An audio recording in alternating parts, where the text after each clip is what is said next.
Koenigsegg CC. Jeremy Paxman, very much the embodiment of the 21st century man, civilized, urbane, well-read and quick-witted. Yet underneath the polished veneer of sophistication pulsates the brain of a tree shrew. Yup, underneath that 50-pound haircut, Paxman is no different from the bass guitarist with AC/DC, or your dog, or even the Brontosaurus. Last week, he rolled up at the Top Gear karting challenge wearing the sort of disdainful sneer that makes him such a terrifying adversary on news night. I've never even seen a go-kart before, he drawled before the race. By rights, he should have hated every moment of it. Here, after all, was one of the most respectable and respected men on television, all dolled up in a stupid racing suit and squeezed into a noisily pointless bee of a thing. But no, he loved it. Karting is cold, uncomfortable, and a little bit dangerous, uncultured, uncouth, and yobbish. It is the diametric opposite of University Challenge, but it is guaranteed to send a shiver up the spine of even the most donnish romantic, because sitting down there, close to the ground, it feels fast. Speed, we're forever being told, kills. Slow down, say the advertisements on television and digital boards on motorways. Flash, flash, go the speed cameras.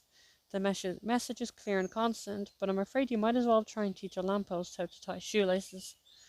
We need speed like we need air and food and water. And I'm not talking about the usefulness of going quickly either. Obviously, the faster you travel, the sooner you get to where you're going, so you can see more and do more and learn more. Speed, as I've said many times before, makes you cleverer. Nor am I being flippant. Though, yes, speed does mean you can now go see your mother-in-law, but you don't have to stay the night.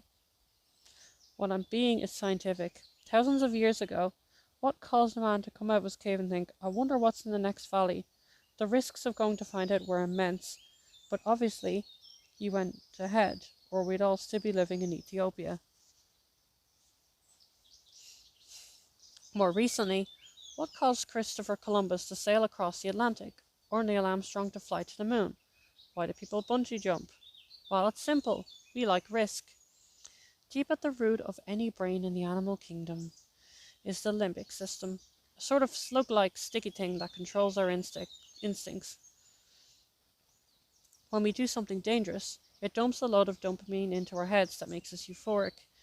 You see the effects of this on the face of a footballer after he scored a goal. He's taken a chance, got away with it, and for a moment or two he is completely out of control, lost in a sea of pure ecstasy. When you take cocaine, the drug causes dopamine to be released. It's why people become so addicted, why it's so moreish. But you don't need to clog up your nose and become a crashing bore to get exactly the same effect. All you need to do is get out there and put your foot down. Next weekend is the Festival of Speed, an event where some of the best cars in the world drive past huge crowds of spectators in the grounds of Goodwood House. If you're able to pop along, I urge you to go to the start line, where you'll see all sorts of respectable middle-aged men from the world of rock music and big business. They always say, before they set off, that it's not a race and that they won't be trying hard. But the instant the visor snaps, shut on their helmets, the brain screens, give me some dopamine, the red mist comes down and they shoot off in a whirl of smoke and noise. So, what do the spectators get out of it? Well, the same deal, really. When the car comes roaring towards you, bellowing the V8 below, your body's thinking, hello. And when the unseen limbic system senses danger, it goes berserk. When you hear a noise in the house in the middle of the night, you remain shock still, just like a springbok. When it thinks it senses a predator, blood is fed to the muscles, which is why your face goes white. Next time you see Paxman, then, having a ding-dong in a news night, consider this. His outer human brain is thinking of an intelligent response. But his inner tree shrew brain is thinking, where is the nearest tree? His blood is a mass of endorphins and adrenaline that make him strong and awake. And so is yours as the Ferrari GTO barrels towards you at 120. And so was mine the other day when I decided to see how far I could make the new Koenigsegg go on our test track in Surrey. Mr. Koenigsegg is a completely bald inventor from Sweden who decided one day to make a supercar. Ferrari and Lamborghini should be afraid. Very afraid. Sweden's odd like that. Only 172 people live there, but when they turn their attention to something, the world tends to notice. Sweden produced one of the greatest Wimbledon champions of all time, and one of the biggest selling pop acts. Sweden is where you go for your self-assembly furniture. Anything anyone can do, the Swedes can do better.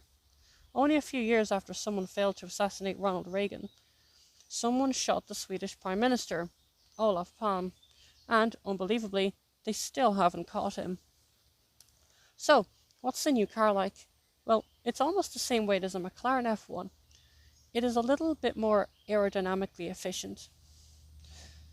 And with 655 brake horsepower in the boot, it's a little bit more powerful. The result is quite simply the fastest road car in the world.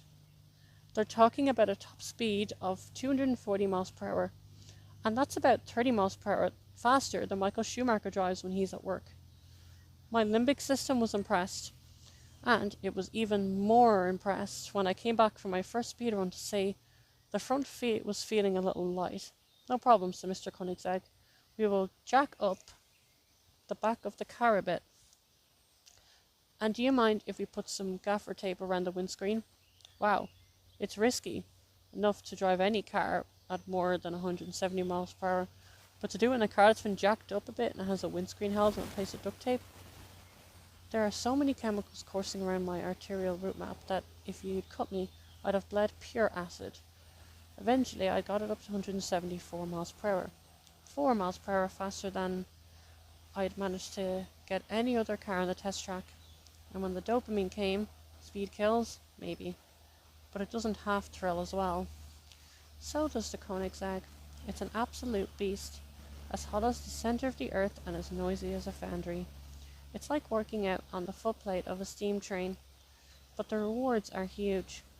Pile up a corner, change down on the ridiculously narrow-gated gearbox, brake hard. Already your clutch leg is aching from the effort. Now turn the wheel. There's power assistance, but not much. Your arms are straining to hold the front in line, so you apply some power to unstick the back end. Grrr, goes the 4.7 litre V8. Whee, goes the supercharger, and ee, go the tires as they lose traction. Whack on some opposite lock to catch the slide. Whoa, it's still going. More lock needed. More effort. Your arms are really hurting now, and you're desperately trying to balance the throttle to find the sweet spot that will hold the back end in check. There it is. Smoke is pouring off the tires now, but the car is powering sideways and under perfect control through the bend. Inside, you have sweat in your eyes. You feel like you've been in an arm wrestling a mountain all morning. But with the dopamine coming, you won't notice a thing. Welcome then to the world of the super fast supercar. They are utterly stupid, and of course, just like the people who drive them, us. Sunday, 6th of July, 2003.